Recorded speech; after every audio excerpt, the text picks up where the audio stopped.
মমতা, আজকে কি ব্যাপার, এত আইটেম কিসে? বাবা মা এসছে? হ্যাঁ।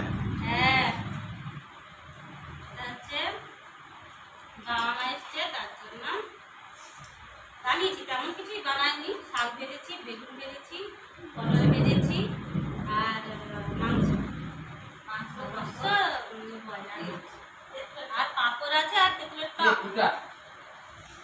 হ্যাঁ হ্যাঁ,